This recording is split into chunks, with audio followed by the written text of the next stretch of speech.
আওয়ামী লীগের মধ্যে যারা নিজেদেরকে নির্দোষ দাবি করে গত 7 মাসে তারা তো রিভোল্ট করে।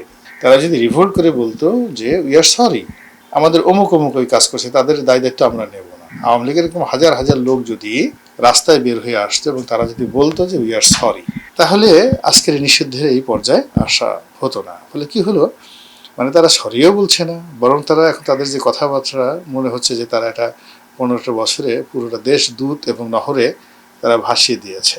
মানে মূল ব্যাপার হলো যে অনেক সভ্য দেশে অনেক রাজনৈতিক দল নিষিদ্ধ হয়, এখানে মূল ব্যাপার হলো আওয়ামী লীগ যে কর্মকাণ্ডগুলো করেছে, এই কর্মকাণ্ডগুলো তো যাকে বলা হয় সমর্থনযোগ্য নয়। 15 বছরে যা করেছে তাও সমর্থনযোগ্য নয়, জুলাই আগস্টে যা কিছু করেছে তাও সমর্থনযোগ্য নয়। This is one. এখন সেটার তো একটা বিচার হতে হবে। দ্বিতীয়ত হলো যে আওয়ামী লীগের মধ্যে যারা নিজেদেরকে নির্দোষ দাবি করে গত 7 মাসে তারা তো রিভোল্ট করে।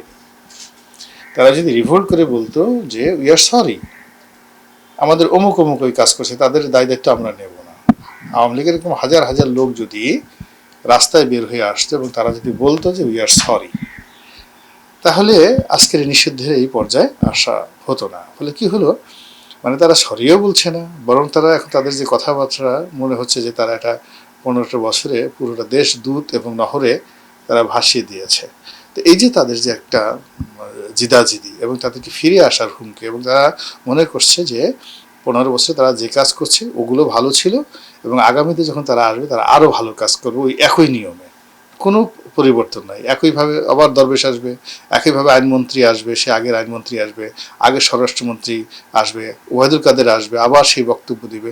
আমরা তো এই গত 7 মাসে তাদের মধ্যে পরিবর্তিত কোনো অবস্থা দেখিনি। কেউ তো বলেনি যে আমাদের এই লোকগুলোর কারণে দলের পতন হয়েছে, ফলে আমরা আবার যখন আসবো এমন লোক আমাদের নেতৃত্বে আসবে, they are the person, this is the face, এই চেহারাগুলো আমি আনবো। বলেন এদের সম্পর্কে আপনার কোনো যাকে বলা আছে নাকি। এই কথা শেখ হাসিনা বলতেন যে আমার এই 20 জন লোক, আমি নাম ধরে ধরে বললাম, তারা আমার অবাধ্য হয়ে গেছিল এবং তারা যে কর্মকাণ্ডগুলো করে ফেলেছিল আমি অসহায় হয়ে পড়েছিলাম। 10 জন আমলা, 20 জন আমলা, 20 জন রাজনীতিবিদ, 20 জন ব্যবসায়ী নাম ধরে ধরে বললো যে ঠিক আছে, আমি প্রথমত ব্যবসায়ীদের সাথে এই কাজগুলো আর করবো না, আমলাদের সঙ্গে এই কাজগুলো করবো না। আর রাজনীতিবিদদের মধ্যে আমার এই দলে অনেক ভালো লোক ছিল, আমি তাদেরকে অপমান করেছি, তাদেরকে জায়গা দিতে পারিনি, আমি সরি। আমি আগামীতে এই লোকদেরকে ভালো ভালো পদে নিয়ে আসবো। আপনাদের মতামত কি? আপনারা যদি চান আমি রাজনীতিতে আসবো, আদারওয়াইজ আমি যেখানে গেছি আলহামদুলিল্লাহ, আপনারা আমাকে মাফ করে দিয়েন। এই যে এরকম একটা সাবমিশন, একটা কথা, এরকম কথা তো কারোর কাছ থেকে আসেনি। একটা সিঙ্গেল পার্সন, একটা উপজেলা চেয়ারম্যানের কাছ থেকে, একটা মেম্বারের কাছ থেকে আসেনি। তারা এখনও মনে করছে যে না ঠিক যা তারা করেছে সেই। তো এখানে তো আসলে এটা রিকনসিলিয়েশন বলেন বা একটা ঐক্যমত্য বলে এটা তো সম্ভব না।